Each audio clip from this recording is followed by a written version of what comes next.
For this assignment, we're going to focus on the main components. So we're going to be using the Pages app and the book file that we've been working on.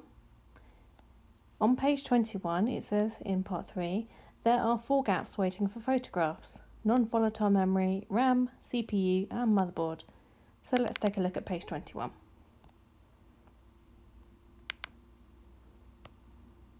Okay, page 21 of our file, which is in chapter 2. And as you can see, there are 4 gaps that say drop your image here and the 4 titles underneath. So what have we got to do? Let's get rid of my photo album. There we go. It says in part 4, add the photos. Now if you're at school, I would tell you to take a photo of each of the 4 components and then add them to the correct gap on page 4, because we'll take photos of them in the classroom.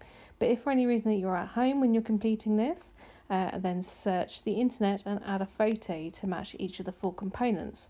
But make sure you search for hard drive instead of non-volatile memory so you get some decent photos. So I'm going to pretend that I'm at home for the purpose of this demonstration, because I'm going to use the internet and I don't actually have a piece of RAM at home myself to take a photo of. So I'm going to return to Pages and I'm going to split screen. So I'm going to drag up gently from the bottom and I'm going to grab Safari and fling it over to the right. And what I've done is I've searched Google for the phrase hard drive, okay, rather than non-volatile memory, so that I get some better photographs, because there's more photographs of hard drives, which is a type of non-volatile memory. So I'm going to pick one that I vaguely like. I'll just pick the first one maybe, and just go in and make the photograph a bit bigger. Yeah, that'll do.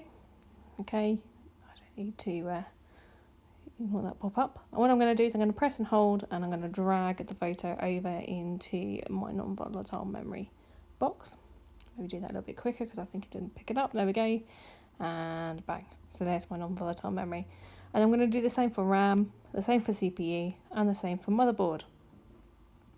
And then the final step in Google Classroom was to take a screenshot of your finished page and upload it to the assignment. So I can get rid of Safari. Once I've got all 4 photographs in, I'll just take a screenshot and upload it to Google Classroom to show that I've finished that bit of the assignment on my book.